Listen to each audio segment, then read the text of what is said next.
द्वारका में लोग बोलते हैं कि आपका रूप तो अभी भी बदला नहीं है, लगता है आप गोलोक वृंदावन के हैं। गोलोक वृंदावन यहाँ से बहुत दूर है। गोलोक वृंदावन जाना है तो आपको गोकुल वृंदावन जाना पड़ेगा, पृथ्वी लोक में वापस आना पड़ेगा। तो वापस वो गोवर्धन के पास में आता है, रहता है, और फिर वहां से गोलोक वृंदावन जाता है। तो उससे समझ में आता है अगर गोलोक वृंदावन जाना है तो मनुष्य जीवन चाहिए, लेकिन किसी को वैकुंठ जाना है या फिर अयोध्या जाना है, वो उच्चतर लोगों से भी जा सकता है, द्वारका तक जा सकता है। द्वारका तक जा सकता है। ठीक है, चलो। प्रभु जी, मेरे मन में भी ये सवाल था कि ह्यूमन बॉडी चाहिए अगर भक्ति करनी हो तो अभी कुछ दिन पहले ही चैतन्य चरण प्रभु के एक लेक्चर में सुना कि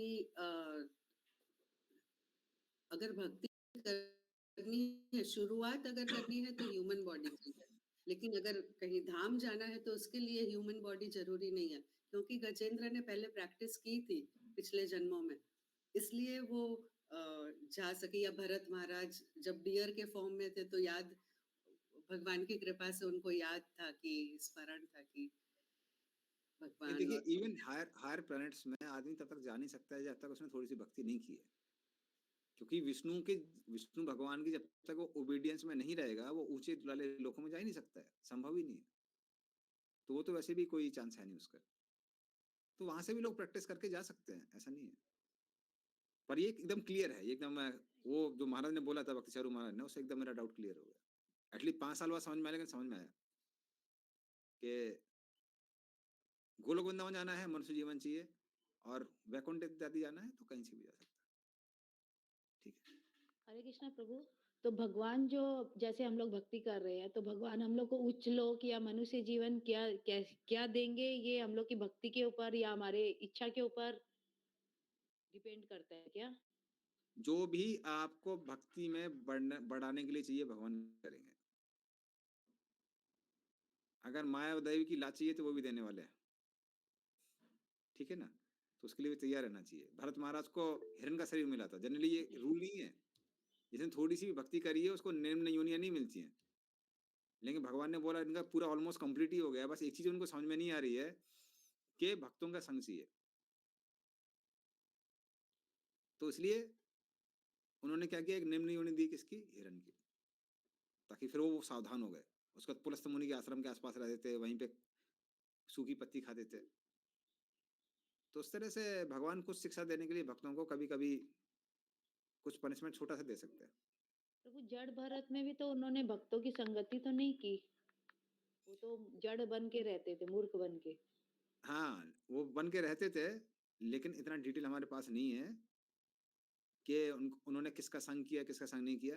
और दूसरा बात क्या है कि उस समय तक ऑलरेडी उनको साक्षात्कार हो गया था, तो उनको पता था कि हम शरीर नहीं है, शरीर से अलग है। वो उनको ऐसा लग रहा था हम शरीर के अंदर है, वो तो वेट कर रहे थे कब कोई हमारा शरीर नष्ट होगा, हम भगवत धाम जाएंगे। लेकिन हिरण के शरीर में तो वो हमेशा पुलस्त मुनि के आश्रम में ही रहे। ठीक है, कृष्णा प्रभु।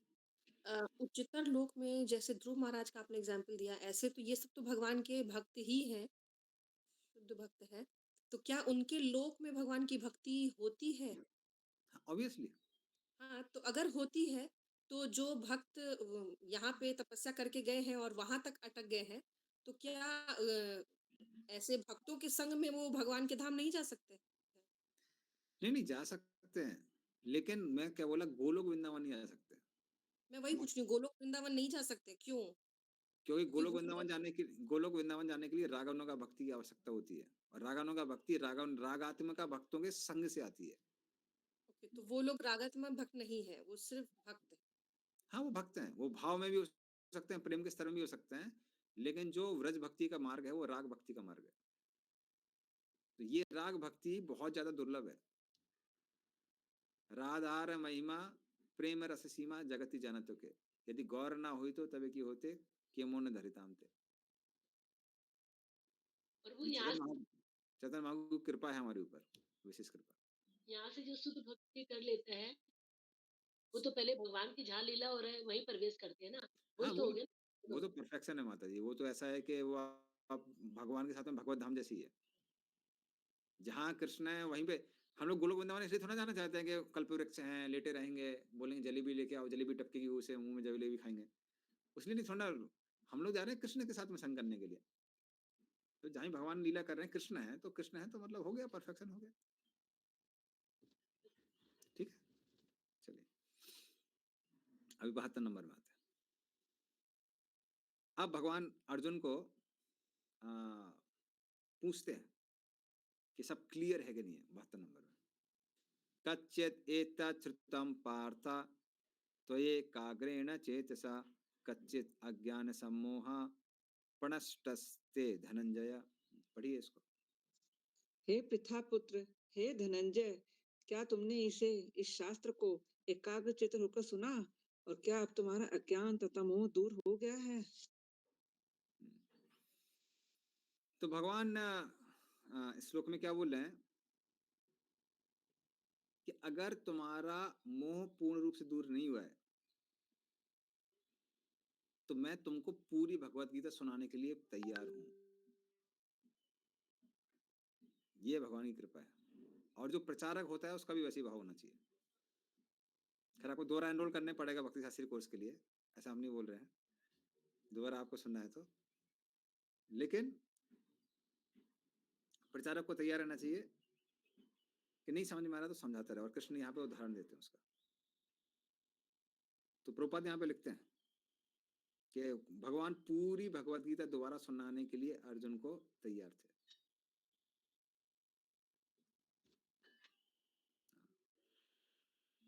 ओके, तो इसको और अर्जुन फिर उत्तर देता है अगले श्लोक में 73 में। अर्जुन वाचा नष्टो मोहा स्मृतिर्लब्धा त्वत्प्रसादान् मया च्युता स्थितो अस्मि गत संदेहा कर्ष्ये वचनं तव। पढ़िए इसको। अर्जुन ने कहा, हे श्री कृष्ण, हे अच्युत, अब मेरा मोह दूर हो गया है। आपके अनुग्रह से मेरी स्मरण शक्ति वापस मिल गई। अब मैं संशय रहित तथा दृढ़ हूँ और आपके आदेशानुसार कर्म करने के लिए उद्यत हूँ। तो भगवान बोलते हैं, अर्जुन बोलता है मैं क्या बोलूं भगवान, क्या मांगू? मैंने जो भी वर्णाश्रम धर्म की सब ड्यूटी है वो ड्यूटी सबका त्याग कर दिया है। पूर्ण रूप से आपके चरणों में आश्रित हूँ। मुझे अपनी कोई चिंता नहीं है, आप पे पूर्ण विश्वास है मेरा। और आप जो बोल रहे हैं वो करने को मैं तैयार हूं, क्योंकि आप शरण लेने के योग्य हैं। और यही मुझे करना चाहिए, क्या आपके चरणों का आश्रय लेना चाहिए। तो इस तरह से पहले मैं सोच रहा था कि मुझे अपने वर्णाश्रम धर्म का पालन करना है, ज्ञानियों करना है, ये करना है, वो करना है। अभी आपने जो श्लोक बोला सर्वधर्मन परित्यज्य, जैसे मैं समझ गया हूँ कि सबका त्याग करना है, आपके चरणों का आश्रय लेना है। तो मैंने उन सबका त्याग कर दिया है और अब पूर्ण रूप से आपके आदेशों का मैं पालन करने को तैयार हूँ। तो नष्टो मोह, आपसे सुन के क्या हुआ? मोह नष्ट हो गया है। स्मृति लब्धा, स्मृति का मतलब क्या होता है? सिर्फ स्मृति नहीं है, मतलब जो शास्त्रों से पढ़ा है, श्रुति स्मृति इत्यादि, उन सब का ज्ञान मुझे प्राप्त हो गया। तत्प्रसादन, आपकी कृपा से, मैं अच्युता, हे अच्युत, तो ये सब आपकी कृपा से ही हुआ है। इस्तो अस्मि गत संदेहा, इस तरह से जो भी मेरे मन में संदेह आ रहे थे कि क्या करना है, क्या नहीं करना है, युद्ध करना है, नहीं करना है, वो सारा का सारा संदेह क्या हो गया है, अब चला गया है। करस्य वचनम तव, आपके आदेशों का पालन करने को अभी मैं तैयार हूँ। तो फिर भगवान पूछते हैं कि ठीक है, अभी तुम सेवा करने को तैयार हो, तो मेरी अभी एक सेवा बची हुई है। क्या सेवा बची हुई है? परित्राणाय साधुनाम विनाशाय चाहे दुष्कृताम। अभी भी कुछ दुष्कृति ऐसे बचे हुए हैं जिनका नाश होना बचा हुआ है, और मैं पृथ्वी को उनसे मुक्त करना चाहता हूँ, और मैं चाहता हूँ तुम मेरी उसमें सहायता करो। तो इस तरह से जब अर्जुन सुनता है, वो गांडीव धनुष जो उसने नीचे रख दिया था भगवत गीता की शुरुआत में, जो उसकी हताशा का प्रतीक था, अज्ञान का प्रतीक था, उसको वापस उठा लेता है और बोलता है कि हे कृष्ण, अभी मैं युद्ध करने के लिए तैयार हूं। करस्य वचनम तव, आप जो बोलेंगे मैं करूंगा। तो भगवान सेवा करने के लिए वो तैयार हो जाता है। तो इस तरह से यहाँ पे भगवत गीता खत्म हो जाती है। अब संजय को क्या क्या साक्षात्कार हुए, क्योंकि उसने स्वयं भगवत गीता सुनी है कृष्ण से डायरेक्टली, व्यासदेव की कृपा से, धृतराष्ट्र को सुनाई है, तो वो अपना क्या करता है, अभी अपने साक्षात्कार बोलता है। संजय उवाच इति हम वासुदेवस्य पार्थस्य च महात्मनः संवादम एवं अश्रोसम अद्भुतम रोमहर्षणम। पढ़िए इसको। संजय ने कहा, इस प्रकार मैंने श्री कृष्ण तथा अर्जुन इन दोनों महापुरुषों की वार्ता सुनी और यह संदेश इतना अद्भुत है कि मेरे शरीर में रोमांच हो रहा है। तो भगवान वो जो मैंने सुना है बहुत कैसा है, अद्भुत है। और कृष्ण और अर्जुन की ये वार्ता सुन के क्या हो रहा है, रोम हर्षणम, मेरे शरीर में रोमांच हो रहा है और शरीर के बाल खड़े हो रहे हैं। आप लोगों किसी के हो रहे हैं, कंप्लीट होने वाला है, हो सकता है ठंडी की वजह से हो रहे हो। लेकिन उसको उस समय उसको ठंडी की वजह से नहीं हो रहे थे, वो रोमांच की वजह से हो रहे थे। तो अर्जुन जैसे जो भगवान के महान भक्त हैं और कृष्ण, इनका जो संवाद है उसको सुन के मेरे शरीर में रोमांच उत्पन्न हो रहा है। इसलिए किसके बीच में संवाद हो रहा है ये बहुत महत्वपूर्ण है। उससे हमको समझ में आता है कि जो वार्ता चल रही है वो कितनी महत्वपूर्ण है। मान लीजिए कोई आदमी खड़ा हुआ है, सब्जी वाले से बात कर रहा है, तो हमको समझ में आता है कि भाई बार्गेनिंग कर रहा होगा, कुछ कर रहा होगा, देख रहा होगा कौन सी सब्जी फ्रेश है, तो उतना महत्वपूर्ण नहीं है। या फिर दो बिजनेसमैन आपस में बात कर रहे हैं, तो समझ में आता है कि हाँ बात कर रहे होंगे कैसा व्यापार चल रहा है। लेकिन कृष्ण बात कर रहे हैं और उनके अर्जुन महान भक्त बात कर रहे हैं, तो उससे समझ में आता है कि जो वार्ता है बहुत महत्वपूर्ण है। इसलिए जब भीष्मदेव अपना शरीर छोड़ने वाले थे और पांडव लोग वहां पे कृष्ण के साथ में आए, तो पूरे ब्रह्मांड से जितने भी संत थे सब वहां पे आ गए, क्योंकि उनको मालूम था कि अभी जो वार्ता होगी वो बहुत महत्वपूर्ण होगी, उसके मूल होगा। तो इसलिए वो कह रहा है कि इनके बारे में जो मैंने सुना है उससे मेरे शरीर में अभी क्या हो रहा है, रोमांच उत्पन्न हो रहा है।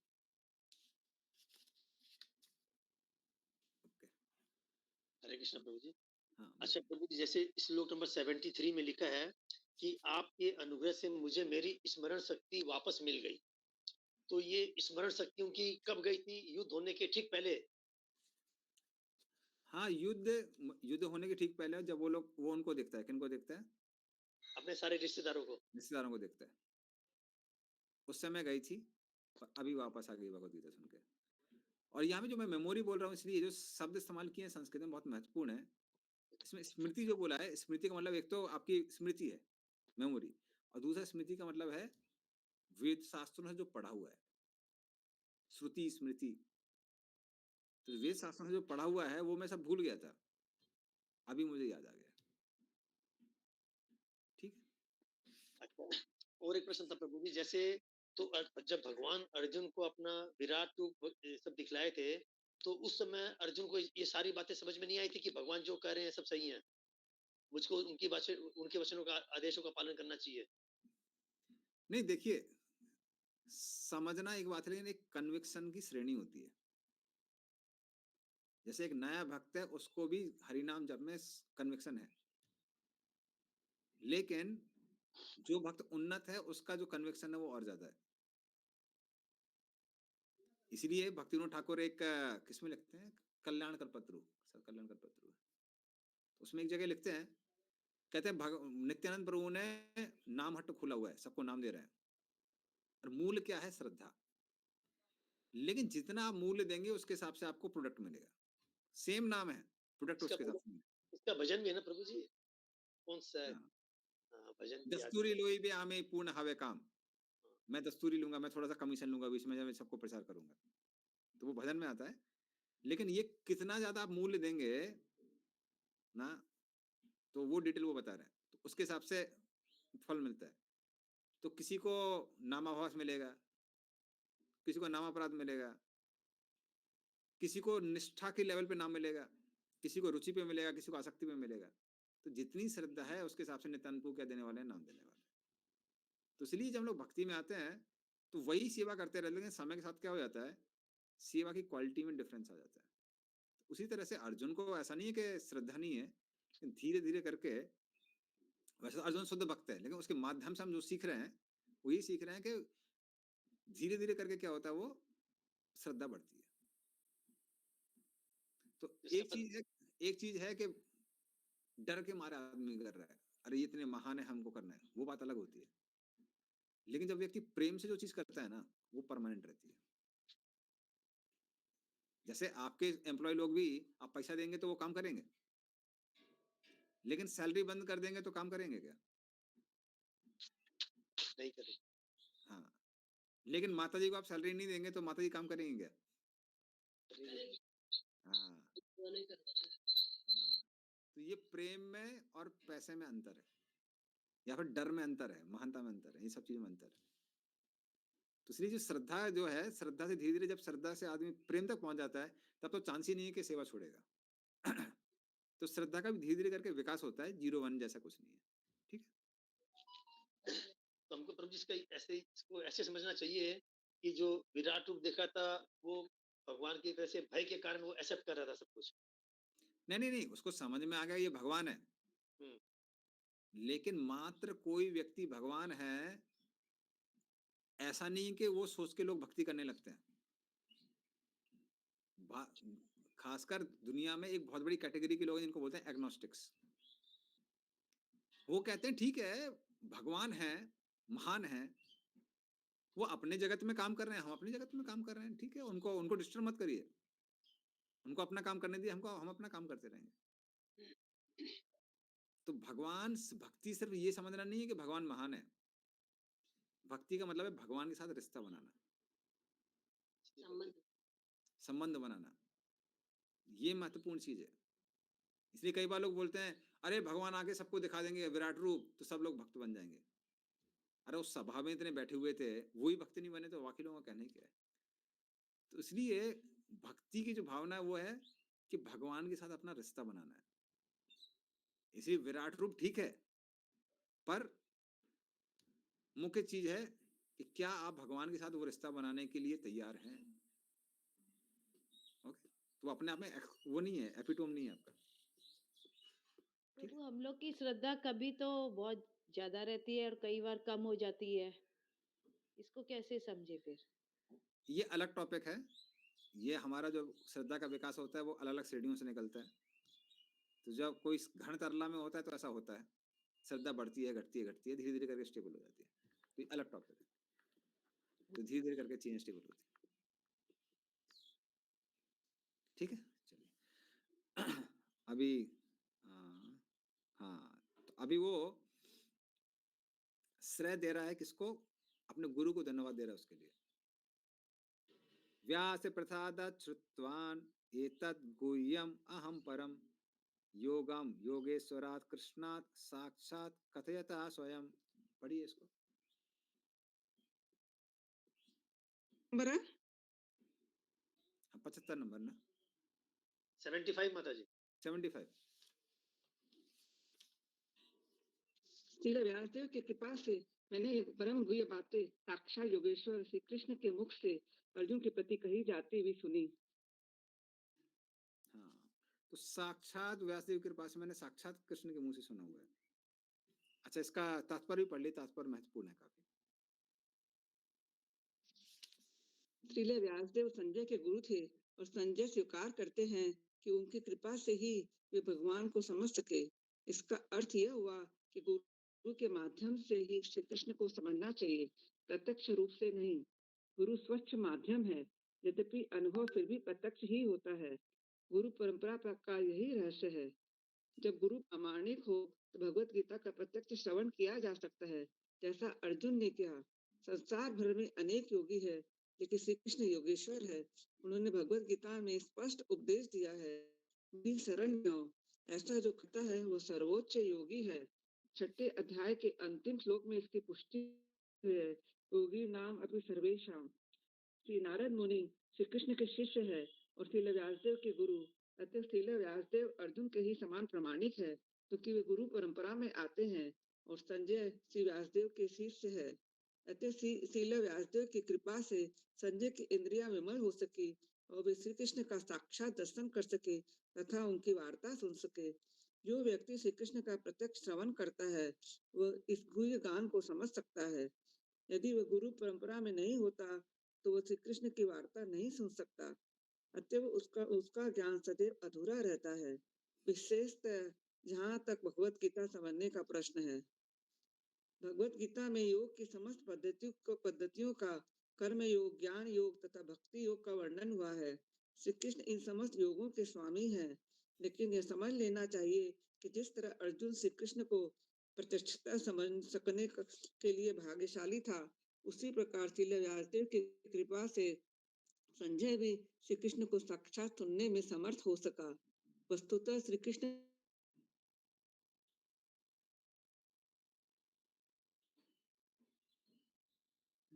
सिग्नल वीक है माता जी का। इंटरनेट प्रॉब्लम होगा माता जी।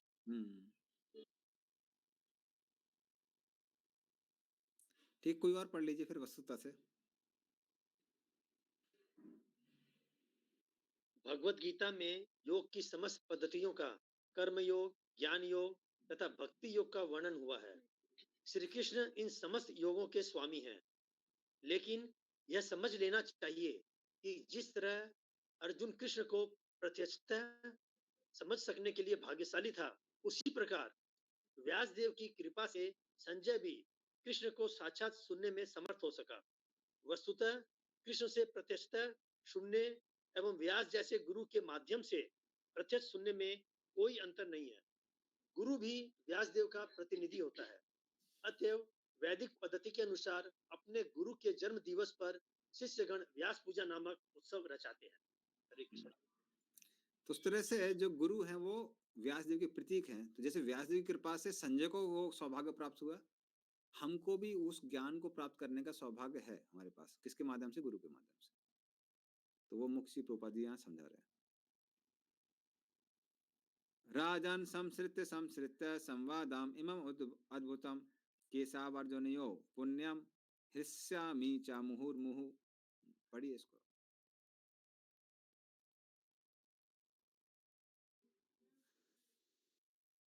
पढ़िए माता जी। नहीं, उनका अटक गया शायद फिर से।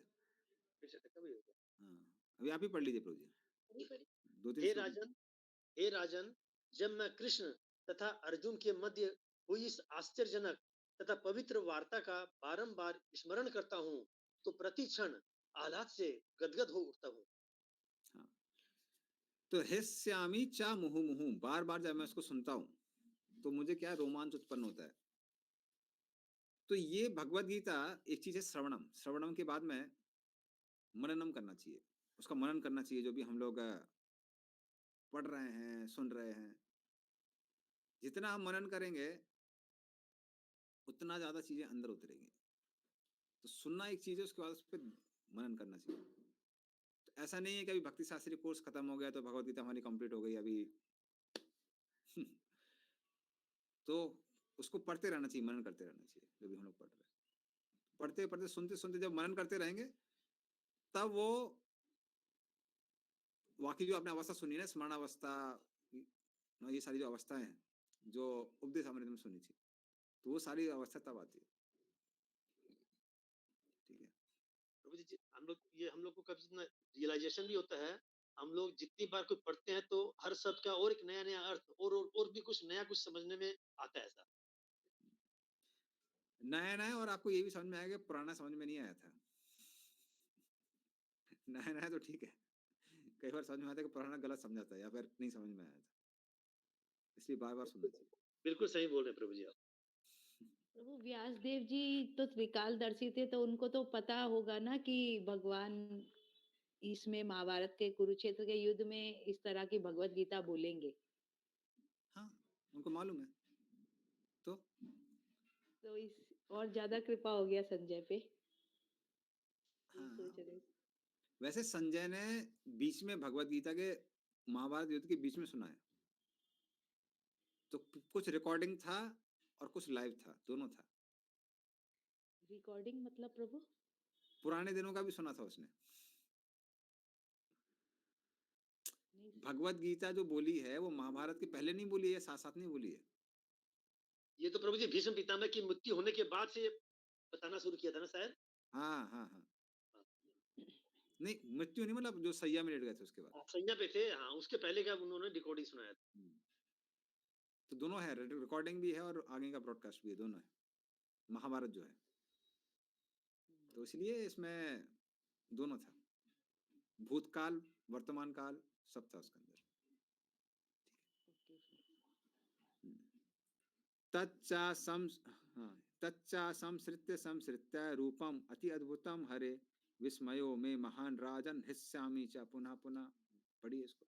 हे राजन, भगवान कृष्ण के अद्भुत रूप का स्मरण करते ही मैं अधिकाधिक आश्चर्यचकित होता हूँ और पुनः पुनः हर्षित होता हूँ।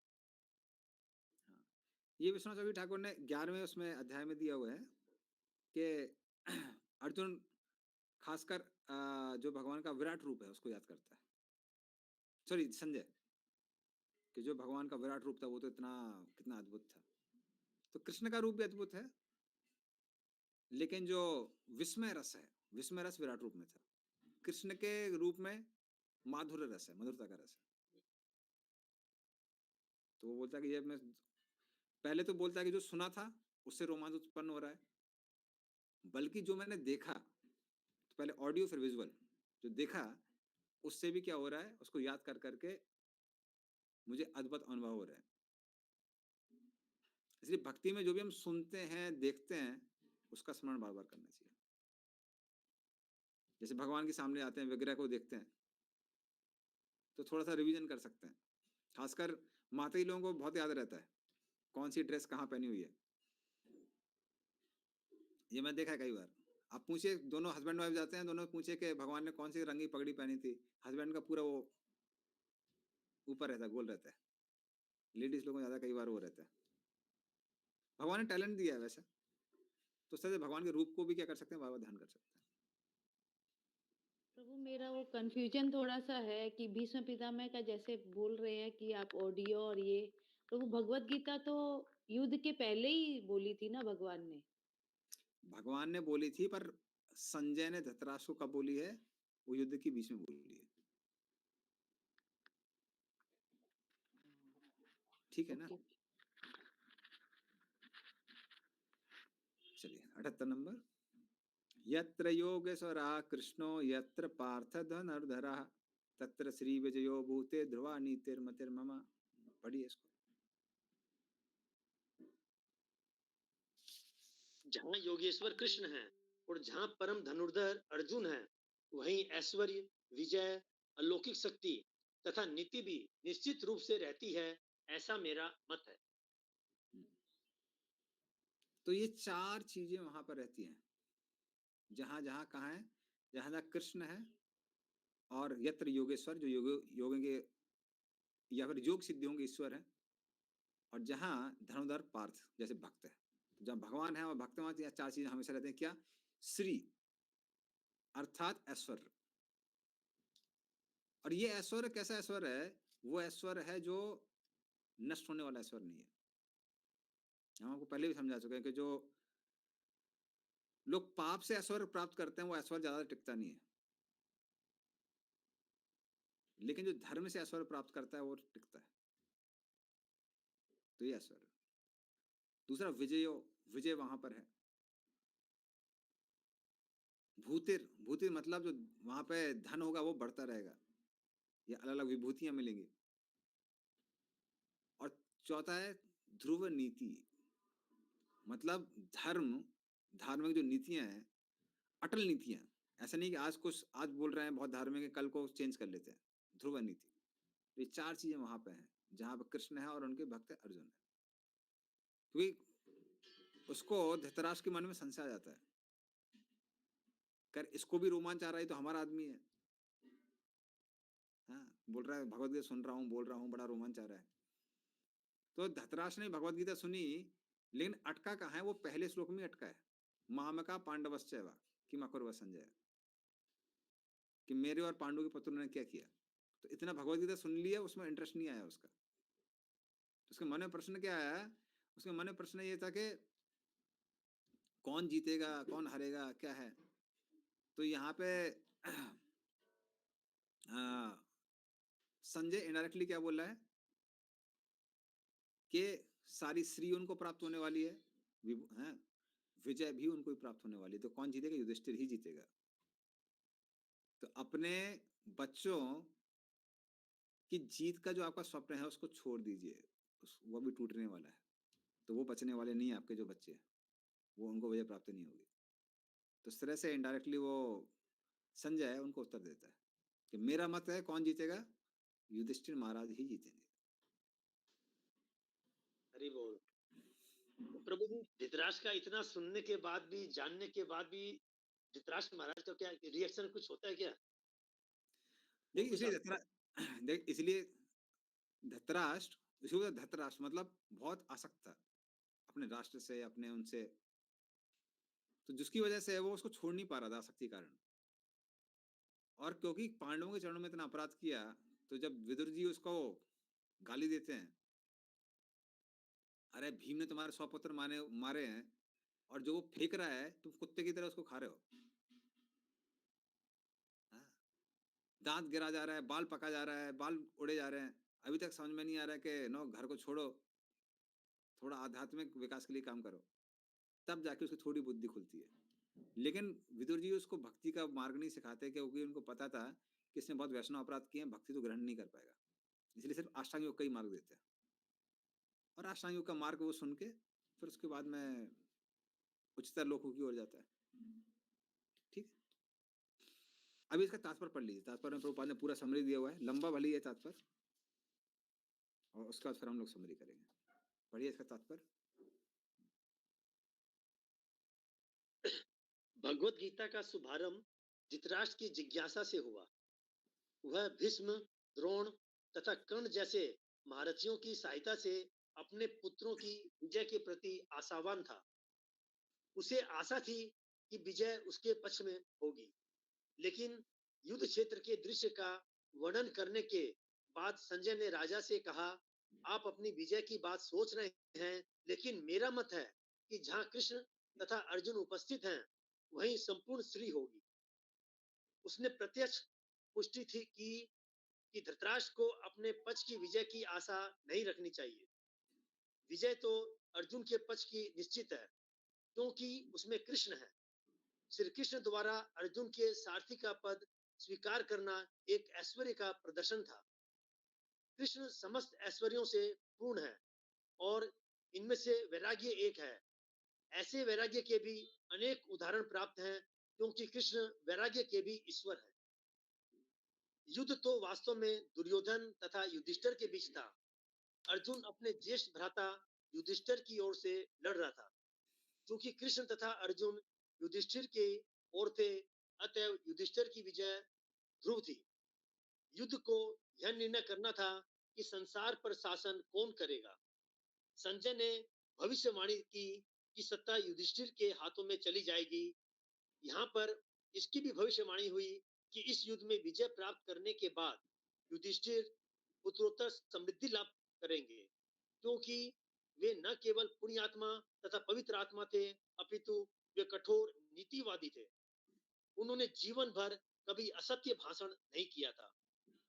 ऐसे अनेक अल्पज्ञ व्यक्ति हैं जो भगवत गीता को युद्ध स्थल में दो मित्रों की वार्ता के रूप में ग्रहण करते हैं, लेकिन इससे ऐसा ग्रंथ कभी शास्त्र नहीं बन सकता। कुछ लोग विरोध कर सकते हैं कि कृष्ण ने अर्जुन को युद्ध करने के लिए उकसाया, जो अनैतिक है। लेकिन वास्तविकता तो यह है कि भगवत गीता नीति का परम आदेश है। यह नीति विषयक आदेश 9वें अध्याय के 34वें श्लोक में है। मन मनाओ मत भक्त, मनुष्य को कृष्ण का भक्त बनना चाहिए, और सारे धर्मों का सार है कि कृष्ण की शरणागति, सर्वधर्मान परित्यज्य मामेकम शरणम व्रज। भगवत गीता का आदेश धर्म तथा नीति की परम विधि है। अन्य सारी विधियां भले ही शुद्ध करने वाली तथा इस विधि तक ले जाने वाली हो, लेकिन गीता का अंतिम आदेश समस्त नीतियों तथा धर्मों का सार वचन है।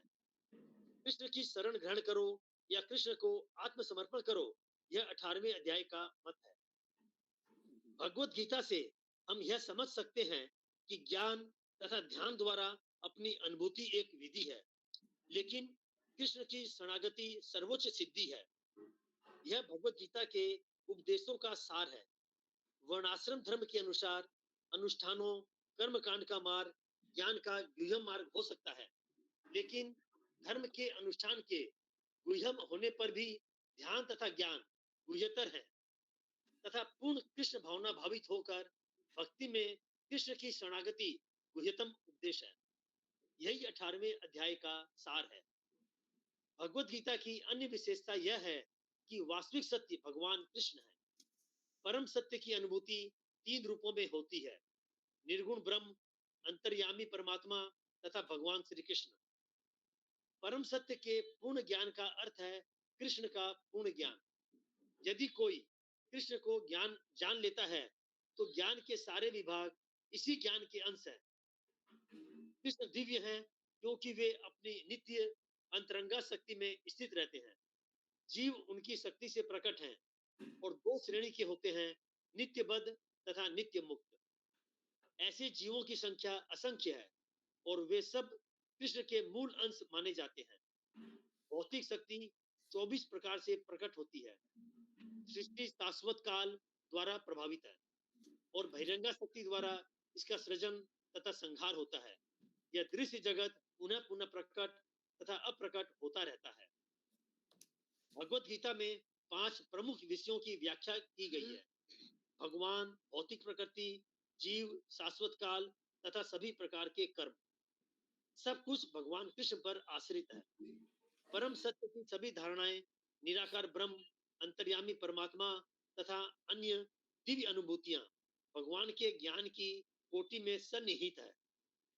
यद्यपि ऊपर से भगवान, जीव, प्रकृति तथा काल भिन्न प्रतीत होते हैं, लेकिन ब्रह्म से कुछ भी भिन्न नहीं है। लेकिन ब्रह्म सदैव समस्त वस्तुओं से भिन्न है। भगवान चैतन्य का दर्शन है अचिंत्य भेदाभेद। यह दर्शन पद्धति परम सत्य के पूर्ण ज्ञान से युक्त है। जीव अपने मूल रूप में शुद्ध आत्मा है। वह परमात्मा का एक परमाणु मात्र है। इस प्रकार भगवान कृष्ण की उपमा सूर्य से दी जा सकती है और जीवों की सूर्य प्रकाश से। चूंकि सारे जीव कृष्ण की तटस्था शक्ति हैं, अतएव उनका संसर्ग भौतिक शक्ति अपरा या आध्यात्मिक शक्ति परा से होता है। दूसरे शब्दों में जीव भगवान की 2 शक्तियों के मध्य में स्थित है और चूंकि उसका संबंध भगवान की पराशक्ति से है, अतएव उसमें किंचित स्वतंत्रता रहती है। इस स्वतंत्रता के सदुपयोग से ही वह कृष्ण के प्रत्यक्ष आदेश के अंतर्गत आता है। इस प्रकार वह ह्लादिनी शक्ति की अपनी सामान्य दशा को प्राप्त होता है। इस प्रकार श्रीमद् भगवत गीता के 18वें अध्याय उपसंहार संन्यास की सिद्धि का भक्ति वेदांत तात्पर्य पूर्ण हुआ। हरे कृष्ण। फिर प्रभुपाद की प्रभुपाद ने जो प्रभुपाद कन्वे करना चाह रहे थे भगवत गीता से, हरि वो 18 आखिरी तात्पर्य में दे दिए। अभी हम क्या करेंगे, अब एक समरी करते हैं पूरी भगवत गीता का 5-10 मिनट में, और फिर उसके बाद तो हम देखते हैं पहले वाले अध्याय में भगवान ने क्या किया है। पहले अध्याय में जिसको विषाद योग भी कहते हैं, तो अर्जुन के माध्यम से भगवान भगवत गीता बोलने वाले हैं और उसका पूरा बैकग्राउंड दिखाया जाता है पहले श्लोक में, पहले अध्याय में। क्योंकि ये जो समस्या है ये हर व्यक्ति के जीवन में आती है। जो 5 कारण थे अर्जुन ने बताए थे, मैं युद्ध क्यों नहीं करूंगा, तो उन कारणों के बारे में खासकर 4 कारण हैं जो कि इसमें बताए जाते हैं, जो कि साधारण हर व्यक्ति के जीवन में जो भक्ति लेना चाहता है उसके मन में ये संशय आते हैं। तो उसको दिखाते हैं और इंट्रोडक्शन भी एक हिसाब से, कृष्ण कौन है, अर्जुन क्या कौन है, कौन सी परिस्थिति में भगवत गीता बोली गई है। क्योंकि कई बार लोग बोलते हैं कि हमारे पास टाइम नहीं है, तो यहाँ पे भगवान दिखा रहे हैं कि युद्ध क्षेत्र में जब भगवत गीता बोली जा सकती है, जहां पे आप थोड़ी देर के लिए भी ध्यान हटा देते हैं तो आपका गर्दन कट सकती है। क्योंकि संघ बच गए थे, कोई भी युद्ध करने के लिए तैयार था, कोई भी मार सकता था, अलाउड था, तब भगवान भगवत गीता बोलते हैं। तो ये दिखाते हैं कि भगवत गीता कितनी महत्वपूर्ण है। और 5 जो कारण है वो अर्जुन देता है युद्ध नहीं करने के, उसके बारे में बताया हुआ है। फिर दूसरा आपका चैप्टर है, उसको आत्म अनात्म विवेक योग बोलते हैं, मतलब शरीर और आत्मा में भेद। तो अर्जुन कृष्ण के साथ वाद विवाद करता है, वाद विवाद करने के बाद में सरेंडर कर देता है कि मैं आपको गुरु के रूप में स्वीकार करता हूं, शिष्यस्ते हम साधि माम त्वाम प्रपन्नम। तो कृष्ण फिर क्या करते हैं, कृष्ण बोलते हैं तुमने जो भी बोला है वो धर्म शास्त्र से है या फिर अर्थशास्त्र से है या नीति शास्त्र से है, इन सब शास्त्रों से ऊंचा है वो है आध्यात्म का शास्त्र या फिर ज्ञान शास्त्र। आध्यात्म शास्त्र के 3 तरह के शास्त्र होते हैं जो शरीर और आत्मा में भेद करना सिखाते हैं, जो भगवान इस संसार से कैसे उसकी रचना करते हैं, संहार करते हैं, पालन करते हैं, जिसको परमात्मा बोलते हैं, परमात्मा ज्ञान देते हैं। और उससे ऊंचा है भगवान का ज्ञान, कि भगवान अपने भक्तों के साथ कैसे आदान प्रदान करते हैं। तो जो पहली श्रेणी है, भगवान यहाँ पे पहली सीढ़ी में चढ़े जाते हैं कि हम शरीर नहीं है, आत्मा है, उसी को भगवान समझाते हैं। और भगवान ये भी समझाते हैं कि जिस व्यक्ति को ये साक्षात्कार हो गया है उसके क्या क्या लक्षण है। तो इस तरह से भगवान कर्म योग, ज्ञान योग, भक्ति योग का थोड़ा थोड़ा सा मिश्रण इसके अंदर देते हैं सेकंड चैप्टर में। लेकिन वो सुन के अर्जुन कंफ्यूज हो जाता है क्योंकि चीजें बहुत सिस्टमेटिक नहीं थी और भगवान ने सब सूत्र में समझाया था। तो अर्जुन बोलता है अभी विस्तार से सुनना है, तो उसके मन में कुछ कंफ्यूजन आता है, क्या करना चाहिए, युद्ध करना चाहिए, नहीं करना चाहिए। इसलिए अगला जो चैप्टर है भगवान बोलने जा रहे हैं वो है कर्म योग, तीसरे नंबर में। तो इसमें भगवान क्या क्या बताते हैं कि बिना फल की इच्छा के कर्म कैसे करना चाहिए, और उससे व्यक्ति कैसे कैसे धीरे धीरे करके उद्धार होगा। लेकिन फिर भी कई बार लोग कर्मयोग का भी पालन नहीं कर पाते हैं क्योंकि हृदय में बहुत सारी भौतिक कामनाएं हैं, जिसको काम कहते हैं। उन भौतिक कामनाओं से कैसे बचा जाए ये भगवान समझाते हैं तीसरे नंबर चैप्टर के एंड में। तो निष्काम कर्मयोग साधना के रूप में कैसे करना चाहिए ये भगवान बताते हैं, और कैसे उसको प्राप्त किया जाए और काम की भावना को दूर किया जाए उसको भी बताते हैं, जो कि ज्ञान के माध्यम से, मतलब समझ के माध्यम से, बुद्धि का इस्तेमाल करके। 1 से 38 में भगवान साधना के रूप में निष्काम कर्मयोग, और 39 से 43 के बारे में आप एक हिसाब से बोल सकते हैं ज्ञान के बारे में भगवान बताते हैं कि कैसे हम लोग उन सबसे बच सकते हैं। फिर चौथा नंबर अध्याय है, उसमें भगवान बताते हैं ज्ञान प्राप्ति उपाय योग, कि कैसे निष्काम कर्म योग करने से क्या होता है, दिव्य ज्ञान प्राप्त होता है, जो कि तमोगुण और रजोगुण का जो अज्ञान है उसको दूर करता है। तो ज्ञान अज्ञान को दूर करता है। तो चौथे नंबर अध्याय में भगवान ने क्या बताया है, कारण बताए हैं वो क्यों इस संसार में प्रकट होते हैं, कैसे उनका जो प्रकट है, उनके जो क्रियाकलाप हैं वो नित्य है, उसके बारे में भगवान ने बताया। हाँ, और बताया है कैसे ज्ञान इतना महत्वपूर्ण है, खासकर जो आध्यात्मिक ज्ञान है जिसको ब्रह्म ज्ञान भी कहते हैं। लेकिन ये प्राप्त किससे होगा, निष्काम कर्म योग करने से। इसके बारे में भगवान बताते हैं चौथे नंबर अध्याय में। और फिर अगला अध्याय है अध्याय नंबर 5, जिसको ब्रह्म ज्ञान योग भी कहते हैं, कि कैसे ब्रह्म को इस आध्यात्मिक ज्ञान से हम प्राप्त कर सकते हैं, क्योंकि कर्मयोग का भी जो लक्ष्य है या ज्ञान योग का या आश्रम का लक्ष्य है वो है ब्रह्म। तो ब्रह्म को कैसे प्राप्त किया जाए इस ज्ञान से, उसके बारे में भगवान बताते हैं।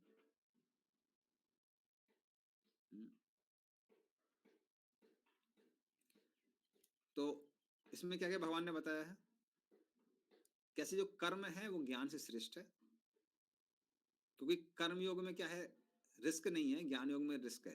क्योंकि ज्ञान योग में जो क्वालिफिकेशन है वो ज्यादा है, कर्तव्य अभिमान से मुक्ति हो सकता है वो ना हो। तो इसलिए भगवान बताते हैं कि कैसे कर्मयोग करना ज्ञान योग की अपेक्षा ज्यादा सेफ है, सिक्योर है, ज्यादा अच्छा है।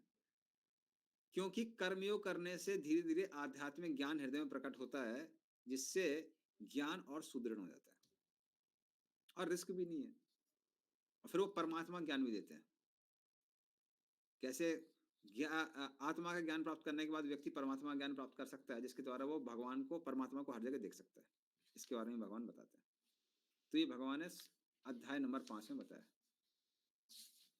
तो इस तरह से ज्ञान योग के बारे में थोड़ा सा बताया है, कर्मयोग के बारे में बताया, मुख्यतः कर्मयोग के बारे में बताया है। और फिर उसके बाद में एंड में आते आते भगवान थोड़ा सा अष्टांग योग के बारे में बताते हैं कि ये जो ज्ञान है ये व्यक्ति अष्टांग योग के द्वारा भी प्राप्त कर सकता है। इसके बारे में भगवान बताते हैं। इसमें भगवान बताते हैं कैसे मन को नियंत्रित करना चाहिए। हाँ। फिर भगवान बताते हैं कैसे योगी अपनी इंद्रियों को कंट्रोल करता है, नियंत्रित करता है अष्टांग योग के माध्यम से, और फिर वो ब्रह्म को प्राप्त कर सकता है। और अंत में आते आते भगवान योग की सीढ़ी के बारे में बताते हैं, जिसको योगा लैडर कहते हैं। कि कैसे कर्मयोग से ऊंचा है ज्ञान योग, शुद्धिकरण के माध्यम से, मतलब शुद्धिकरण के बेसिस पे। फिर उससे ऊंचा क्या है, जो चंद्रायण इत्यादि व्रत करते हैं। उससे ऊंचे हैं जो परमात्मावादी हैं, जो अष्टांग योगी हैं। अर्जुन के मन में प्रश्न आता है क्या ये भक्ति से भी ऊंचा है? तब भगवान आखिरी में बोलते हैं नहीं, इन सबसे ऊंचा भक्त है। योगी नाम अपि सर्वेता मद गतिन अंतरात्मना श्रद्धावान भजते यो माम समय युक्त तमो मता। जो श्रद्धा से मेरा भजन करता है, जो मेरा भक्त है, वो सर्वश्रेष्ठ है, वो सबसे ज्यादा मुझसे युक्त है। उस तरह से भगवान 6 नंबर चैप्टर और 7 नंबर चैप्टर के बीच में एक बार लिंक दे देते हैं। तो इस 7 से 12 चैप्टर में भक्ति के बारे में बताया हुआ है। तो 7वां नंबर जो चैप्टर है उसको बोलते हैं भगवत ज्ञान विज्ञान योग। भगवान का जो ज्ञान है, जो भगवान की महानता दिखाता है, और जो विज्ञान है, जो भगवान की मधुरता दिखाता है, उसके बारे में बताया हुआ है। तो इसमें कृष्ण ने अपनी शक्तियों के बारे में बताया है, ये दिखा के जो मेरी शक्तियां हैं उसके माध्यम से समझ में आता है कि कृष्ण कितने शक्तिशाली हैं। कृष्ण बताते हैं, और इसलिए कृष्ण ही सेवा करने की, पूजा करने के योग्य है, अन्य कोई नहीं है। और 4 तरह के लोग हैं जो कृष्ण की पूजा करते हैं, नहीं करते हैं, इन सब के बारे में भगवान ने बताया है। तो 7 नंबर श्लोक में, 7 नंबर चैप्टर में भगवान ने 6 तरह के भक्तों के बारे में बताया।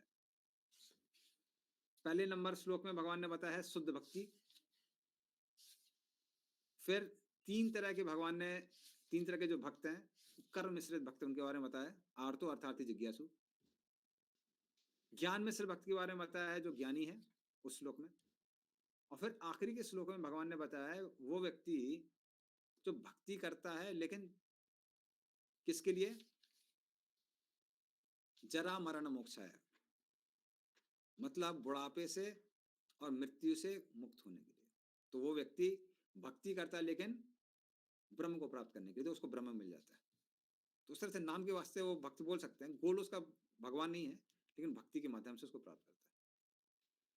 तो ये 6 तरह के भक्तों के बारे में भगवान ने बताया है चैप्टर नंबर 7 में। चैप्टर के नंबर 7 के एंड में अर्जुन बहुत सारे प्रश्न, कृष्ण बहुत सारी चीजें बोलते हैं। ब्रह्म क्या है, आध्यात्म क्या है, कर्म क्या है, अधिभूत अधिदेव क्या है, अधियज्ञ क्या है, कृष्ण स्वयं कौन है, तो ये सब भगवान बोलते हैं। और अर्जुन के मन में ये प्रश्न आता है कि ये सारी चीजें हैं क्या? बड़ा अद्भुत सी बात लग रही है, क्या वाणी बोल रहे हैं आप। ये आधार बनता है चैप्टर नंबर 8 का। चैप्टर नंबर 8 को बोलते हैं योग मिश्र भक्ति योग। तो कर्म मिश्र और ज्ञान मिश्र भक्ति भगवान ने बताई है चैप्टर नंबर 7 में, और योग मिश्र भक्ति भगवान ने बताई है चैप्टर नंबर 8 में। योग मिश्र भक्त और योगी में अंतर क्या है कि योगी ब्रह्म को प्राप्त करता है, योग मिश्र भक्त भगवान के पास जाता है, तो वो परमात्मा को भी प्राप्त कर सकता है, और भक्तों का संग मिल गया तो वैकुंठ भी जा सकता है। हाँ, तो इसके बारे में हमने देखा था। तो इससे भगवान शुद्ध भक्ति के बारे में बताते हैं और योग मिश्र भक्ति दोनों के बारे में चैप्टर नंबर 8 में बताते हैं, और बताते हैं कैसे शुद्ध भक्ति मिश्रित भक्ति से ऊंची है, समय कम लगता है। और इस तरह से कुछ योगी हैं जो स्वर्ग इत्यादि जाना चाहते हैं, उनके पथ के बारे में बताया है। और जो योगी उचित भगवत धाम जाना चाहते हैं, उनके बारे में बताया है। तो इन दोनों के बारे में भगवान ने चैप्टर नंबर 8 में बताया, और साथ में बताया है कैसे जो शुद्ध भक्त हैं वो मिश्रित भक्त से उनको समय कम लगता है और बहुत आसान है पथ उनके लिए। तो चैप्टर नंबर 8 में बताया। हाँ। और फिर उसके बाद में अब भगवान बताने जा रहे हैं किसके बारे में? शुद्ध भक्ति के बारे में। मिश्रित भक्ति बता दी 7 में और 8 में। अब भगवान शुद्ध भक्ति के बारे में बताते हैं चैप्टर नंबर 9 में, जिसको कभी कभी अनन्य भक्ति योग भी कहते हैं। इसमें भगवान ने क्या बताया है? अपने ऐश्वर्य का ज्ञान दिया है, जिसके द्वारा व्यक्ति दास से भक्ति कर सकता है, भगवान का दास बन सकता है, उसके बारे में बताया है। फिर शुद्ध भक्त कैसे सर्वश्रेष्ठ है उसके बारे में बताया है कि मिश्रित भक्त से भी श्रेष्ठ है, अन्य लोगों से तो कहना ही क्या है। और बताया कैसे हर तरह की भक्ति में जो केवल भक्ति, शुद्ध भक्ति सर्वश्रेष्ठ है। और भगवत गीता जैसे सारे शास्त्रों का सार है, उनका सार है 6 चैप्टर 20 के 7 से 12, उनका सार है चैप्टर नंबर 9 और चैप्टर नंबर 10। तो इसलिए शुद्ध भक्ति के बारे में खासकर भगवान ने इस चैप्टर नंबर 9 में बताया। और चैप्टर नंबर 9 के हम लोग देखते हैं एंड में आते आते, तो एक हिसाब से कृष्ण क्या करते हैं, भगवत गीता का सार बता देते हैं, जिसको भगवान ने रिपीट किया है 18 नंबर चैप्टर में, मन मना भवन मत भक्तो। तो उस तरह से चैप्टर नंबर 9 में भगवान ने ये सब बता दिया है। और फिर उसी शुद्ध भक्ति को भगवान और ज्यादा विस्तार पूर्वक बताते हैं चैप्टर नंबर 10 में, जिसको विभूति योग कहते हैं। इसमें भगवान ने अपनी विभूतियों के बारे में बताया हुआ है। इसमें भगवान ने क्या किया है, भक्ति के बारे का और विस्तार से वर्णन किया है अपनी विभूतियों के बारे में बताया है। तो जो चीजें भगवान ने पहले ऋषियों को इनडायरेक्टली बताई थी, यहाँ पे अभी भगवान डायरेक्टली बता रहे हैं, इसलिए भूया शब्द का इस्तेमाल किया है। तो उसी शुद्ध भक्ति के बारे में भगवान बताते हैं। और खासकर 10 नंबर चैप्टर में भगवान चतुर्श्लोकी भगवत गीता के बारे में बताते हैं। तो श्लोक नंबर 8, 9, 10, 11 चतुर्श्लोकी भगवत गीता है, जो कि चैप्टर नंबर 9 और 10 का भी सार है और हर भगवत गीता का सार है। तो ये चैप्टर नंबर 10 में भगवान ने बताया। तो इसमें भी क्या महत्वपूर्ण है, क्या नहीं महत्वपूर्ण है, सबसे महत्वपूर्ण क्या है, ये सब हमने डिस्कस किया था। और इसमें हमने इस चैप्टर में सीखा था कि हर जगह कृष्ण या कृष्ण की विभूतियां हैं। इसका मतलब कृष्ण से अलग संसार में कुछ है ही नहीं, कृष्ण ही सब जगह है, इसीलिए वो ही सेवा के योग्य हैं। हाँ। और जिसको ये साक्षात्कार हो जाता है उसको कृष्ण की महानता का ही आस्वादन नहीं होता है, कृष्ण की मधुरता का भी आस्वादन होता है। तो ये हमने सीखा था। तो अर्जुन ने भगवान की विभूति के बारे में सुना था। अर्जुन के मन में बहुत उत्साह उत्पन्न होता है और इच्छा उत्पन्न होती है कि हम उसको देखना चाहते हैं, उस रूप को, विभूति का जो आपने विभूतियां बोली हैं उनको हम देखना चाहते हैं कि वो कैसे आपके शरीर में मौजूद है। उसको भगवान बताते हैं चैप्टर नंबर 11 में इसलिए चैप्टर नंबर 11 को बोलते हैं विश्व रूप दर्शन योग, जहां पे भगवान ने अपने विश्व रूप का दर्शन कराया। तो अर्जुन उस रूप को देख के भयभीत भी होता है, साथ में उसके मन में उसके प्रति सम्मान भी प्रकट होता है। और फिर अर्जुन उसकी प्रशंसा करता है। तो वो यहाँ पे है इस चैप्टर में। तो विश्वरूप दर्शन है, अर्जुन की प्रार्थना है विश्वरूप दर्शन को। और जब अर्जुन वापस भगवान का चतुर्भुज रूप देखता है और अंत में 2 भुज रूप देखता है, तो वो शांत हो जाता है और उससे सिद्ध होता है कैसे जो भगवान का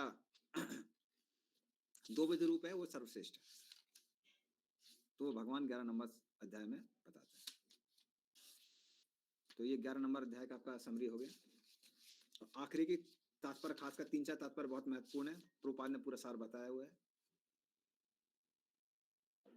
और फिर आखिरी जो अध्याय है 20 के अध्यायों का, जिसको सुसाध्य भक्ति योग कहते हैं, जिसमें भक्ति योग की सर्वश्रेष्ठता के बारे में बताया है। तो उसमें बताया है कैसे हर तरह के ज्ञानी या फिर जो लोग ब्रह्म को प्राप्त करना चाहते हैं उन सबसे श्रेष्ठ भक्त है। और इसमें खासकर बताया है कि उसमें शुद्ध भक्त श्रेष्ठ है। और शुद्ध भक्तों में कौन कौन से गुण पाए जाते हैं जो उनको कृष्ण के बहुत प्रिय बन जाते हैं, जिस कारण वो किन गुणों के कारण शुद्ध भक्त कृष्ण के बहुत प्रिय हो जाते हैं, उनका विवरण यहाँ पर है। और अलग अलग श्रेणी के जो शुद्ध भक्त हैं उनके बारे में बताया हुआ है। तो आपको याद होगा, हमने बताया था कैसे स्मरणात्मक भक्ति होती है, फिर मनात्मक भक्ति होती है, फिर उसके बाद में होती है अभ्यास योग होता है, जिसको कभी कभी साधना भक्ति बोलते हैं। और कोई कुछ नहीं कर सकता तो फिर निष्काम कर्म योग करता है। तो इन सब के श्रेणियों के अलग अलग श्रेणियों की जो भक्ति है उसके बारे में बताया है और गुणों के बारे में बताया है। तो ये 12 नंबर अध्याय है। और फिर लेकिन भगवान सोचते हैं कि ठीक है, भक्ति के बारे में बता दिया, लेकिन जब तक व्यक्ति संसार में है तो संसार से आसक्ति तो होती है। तो आसक्ति से मुक्त किसके माध्यम से होता है? ज्ञान के माध्यम से। तो इसलिए ज्ञान के बारे में भगवान ने 13 नंबर अध्याय से बताया। इसलिए 13 नंबर जो अध्याय उसको बोलते हैं प्रकृति पुरुष विवेक योगा। तो प्रकृति कौन है? भौतिक प्रकृति। भगवान कौन है? उनके बीच में संबंध क्या है? जीव के बीच में संबंध क्या है? ये सब भगवान ने इसमें बताया हुआ है। तो शरीर के बारे संबंध में बताया है, जहां पर जीव और परमात्मा दोनों निवास करते हैं। ज्ञान कैसे प्रैक्टिस किया जाता है उसके बारे में बताया भगवान ने। और जीव और प्रकृति का जो संबंध है ये भी भगवान ने बताया। तो 3 चीजें बताई हैं मुख्यतः, जीव कौन है, परमात्मा कौन है, भौतिक प्रकृति क्या, और उन सबके बीच में संबंध क्या है। ये सब भगवान ने इसमें बताया है। शुद्ध सत्व गुण में जो जो गुण आते हैं व्यक्ति के अंदर उसके बारे में बताया है। तो ये 13 नंबर अध्याय में आता है। और 13 नंबर अध्याय के बाद में हमारा आता है अध्याय नंबर 14। तो उसमें भगवान ने 13 नंबर अध्याय में बताया था कारणम गुण संगस्य सदसद योनि जन्मसु। कौन से गुण से व्यक्ति संबंध रखता है उसके अनुसार उसको ऊंची या निचली योनियां मिलती हैं। तो फिर अर्जुन के मन में प्रश्न आता है ये 3 गुण क्या है? तो 3 गुणों के बारे में, जिसको गुण त्रय विभागों को बोलते हैं, 3 जो गुण हैं, सत्य गुण, रजोगुण, तमोगुण, इसके बारे में भगवान ने 14 नंबर अध्याय में बताया। तो कैसे व्यक्ति को तीनों गुण बांधते हैं, कौन से गुण से व्यक्ति प्रभावित है वो हम कैसे पहचान सकते हैं, इसके बारे में भगवान ने बताया। कौन सा गुण अभी खत्म हो रहा है इसके बारे में, या फिर तीनों गुणों से व्यक्ति मुक्त हो रहा है, क्या उसके लक्षण है, उसके बारे में भगवान ने बताया। और कैसे वो उसके बाद भक्ति को प्राप्त करता है, इसके बारे में भगवान ने बताया कि भक्ति कैसे, भक्ति करने से व्यक्ति वैसे भी तीनों गुणों से को लांग सकता है आराम से। माम च विचारे न भक्ति योग न सेवते सागुणन समते तेतन ब्रह्म भूया कल्पते। तो और कैसे ब्रह्म भगवान में प्रतिष्ठित है, ब्रह्मणो ही प्रतिष्ठा हम इत्यादि, इन सब के बारे में भगवान ने ये श्लोक में बताया, इस चैप्टर में बताया। और फिर उसके बाद में क्योंकि भगवान ब्रह्म के बारे में बताते हैं, और कैसे भक्ति योग से व्यक्ति उसको पार कर सकता है, इसके बारे में भगवान बताते हैं। तो अर्जुन के मन में प्रश्न आता है पिछले चैप्टर में, क्या अरे वो ब्रह्म को प्राप्त करेगा, भक्त तो भक्ति को प्राप्त करेगा। तो भगवान बताता है कि ये ब्रह्म है वो मेरे में ही स्थित है। तो अर्जुन के मन में बहुत सारे प्रश्न आ सकते हैं कि भक्त लोग हैं वो तीनों गुणों को पार करते हैं, जीव संसार को कैसे पार कर सकता है, कैसे नहीं पार कर सकता है, ब्रह्म आप में कैसे स्थित है, ये सारे प्रश्न अर्जुन के मन में आ सकते हैं। उन सबका उत्तर भगवान देते हैं श्लोक अध्याय नंबर 15 में। इसलिए 15 नंबर अध्याय को बोलते हैं पुरुषोत्तम योग, उसको बोलते हैं। तो कैसे व्यक्ति अगर भौतिक संसार से वैराग्य प्राप्त कर लेता है तो वापस जन्म नहीं लेना पड़ता, ये भगवान बताते हैं इसमें। कैसे जीव भगवान का अंश है और कैसे कृष्ण दोनों से उत्तम है, किससे? जीव से भी और भौतिक प्रकृति के भी। तो खासकर जो आखिरी के श्लोक है उनको क्या बोलते हैं? पुरुषोत्तम योग बोलते हैं। और कभी कभी इस चैप्टर को पूरा पुरुषोत्तम योग बोलते हैं कि कैसे भगवान उत्तम पुरुष हैं, जीव से भी सर्वश्रेष्ठ हैं जो अपने आप को पुरुष मानता है, और प्रकृति से भी श्रेष्ठ है। तो फिर भगवान के मन में भगवान को याद आता है कि अश्वत्थ पेड़ के बारे में अभी नहीं बताया है। अश्वत्थ पेड़ के बारे में बताया था, उसको वो पहले विवरण हो गया था। हाँ।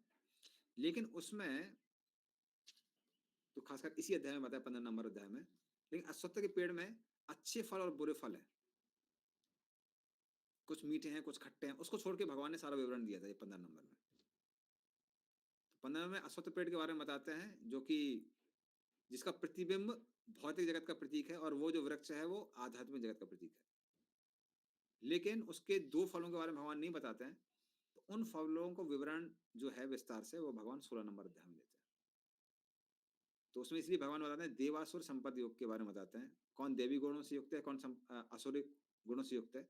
देवी गुणों से जो युक्त है उनको मीठे फल मिलते हैं, आसुरिक गुणों से युक्त है उनको खट्टी या कसैले फल मिलते हैं। तो देवी गुणों के बारे में भगवान ने बताया है, उसका क्या रिजल्ट होने वाला है उसके बारे में बताया है इस चैप्टर में, और जिनके आसुरी गुण क्या क्या है उसके बारे में बताया है, और उसका क्या फल होने वाला है उसके बारे में भगवान ने बताया है 16 नंबर अध्याय। तो 16 नंबर अध्याय हो गया। फिर अर्जुन के मन में प्रश्न आता है कि आपने बताया कि जो शास्त्रों का पालन नहीं करते हैं वो लोग आसुरिक हैं और उनका पतन हो जाता है। लेकिन कई लोग ऐसे हैं जिनका शास्त्रों से लेना देना नहीं है, और वो मात्र इंद्रिय तृप्ति के लिए कार्य नहीं करते हैं, पर उनके कुछ तो फिलॉसफी है, कुछ धारणा है, उसकी वजह से वो काम करते हैं, पर वो शास्त्रों पर आधारित नहीं है। उनका क्या होता है? उनका क्या होता है भगवान 17 नंबर अध्याय में बताते हैं। इसलिए 17 नंबर अध्याय को बोलते हैं सात्विक श्रद्धा योग। तो उसमें भगवान बताते हैं कैसे जो सत्वगुणी लोग हैं वो शास्त्रों का पालन करते हैं, और मान लीजिए कुछ लोग हैं जिनको शास्त्रों का ज्ञान नहीं भी है, कुछ कुछ अपने मनगढ़ंत कुछ धर्म बना के रखे हुए हैं, उनका क्या होता है वो तमोगुणी और रजोगुणी में जो रिजल्ट भगवान ने बताया उससे समझ में आता है ये 17 नंबर अध्याय में। तो इस तरह से भगवान सत्वगुण रजोगुण तमोगुण के बारे में बताते हैं कि श्रद्धा तीनों गुण में हो सकती है, और जनरली सत्वगुणी जो श्रद्धा है वो शास्त्रों से आती है। तो इस तरह से भगवान एनकरेज करते हैं कि कैसे सत्वगुण का विकास करना चाहिए भक्ति करने के लिए। और एंड में भगवान बताते हैं कि लेकिन आप तीनों गुणों में कार्य तो कर सकते हैं, लेकिन वो सब किसके लिए होना चाहिए? ओम तत्सत। वो आध्यात्मिक विकास के लिए होना चाहिए, भौतिक जगत में रहने के लिए नहीं होना चाहिए कि बस तीनों गुणों में ही घुसे रहेंगे। तो वो उस ऊपर वाले के लिए होना चाहिए, अपनी इंद्रिय तृप्ति के लिए नहीं होना चाहिए। और फिर अर्जुन क्या करता है? अर्जुन के मन में आता है कि अभी पूरा समरी चाहिए। तो अर्जुन एक प्रश्न पूछता है कि भगवान आपने सबके बारे में बताया था, लेकिन आपने एक त्यागी के बारे में बताया था। ये त्यागी शब्द क्या है ये हमको अभी समझ में नहीं आ रहा है। तो एक हिसाब से त्यागी निष्काम कर्मयोगी है। त्यागी जो है वो निष्काम कर्मयोगी है, लेकिन निष्काम कर्मयोगी बोलता है तो भगवान बोलते हैं कि अरे रिपीट कर दिया है क्वेश्चन। तो अर्जुन त्यागी बोलता है, और उसके माध्यम से अर्जुन भगवान क्या करते हैं, जिसको प्रपत्ति योग बोलते हैं आखिरी, जिसमें प्रपन्न मतलब अर्जुन भगवान को क्या कर रहा है? शरणागति में जा रहा है, और शरणागत भगवान के कैसे होना है इसके बारे में इसमें बताया हुआ है, और पूरे भगवत गीता का सार इसके अंदर है। इसको पूरा रिपीट किया गया है। तो 3 तरह के जो संन्यास होते हैं सत्वगुण रजोगुण तमोगुण में, ज्ञान के बारे में बताया भगवान ने, कर्म के बारे में बताया, योग के बारे में बताया, और इन सबसे सबसे सर्वश्रेष्ठ भक्ति है उसके बारे में बताया। तो गुह्य ज्ञान दिया है ब्रह्म का ज्ञान, गुह्यतर ज्ञान दिया है परमात्मा का ज्ञान, और गुह्यतम ज्ञान दिया है वो भक्ति का ज्ञान। और भक्ति के जो आखिरी 2 श्लोक हैं 65 और 66 उसके बारे में भगवान ने बताया, मन मना मम भक्त भक्तो और सर्वधर्मान् परित्यज्य, ये 2 सार के बारे में बताया। और उसके बाद में भगवान ने बताया किसको गीता सुनानी चाहिए नहीं सुनानी चाहिए, गीता को पढ़ने से क्या लाभ है, गीता को सुनने से क्या लाभ है, और जो गीता को सुनता है वो बुद्धि के द्वारा मेरी पूजा करते हैं, उसके बारे में भगवान बताते हैं। और फिर उसके बाद में भगवान बताते हैं एंड में भगवान ही बोलते हैं, फिर अर्जुन से